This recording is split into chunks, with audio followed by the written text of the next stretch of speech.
এখানকার এগুলোদের যে ঘন্টা বয়ে রেখেছি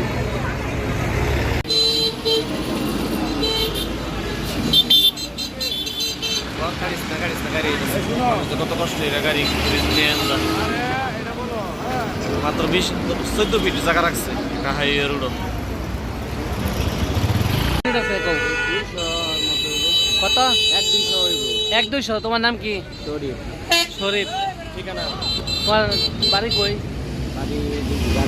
এদিকেই না প্রতিদিন 200 টাকা এটা কোন জায়গা নাম এই জায়গার নাম বলো মাস্টারবাড়ি কি মাস্টারবাড়ি মাস্টারবাড়ি আচ্ছা গাড়ি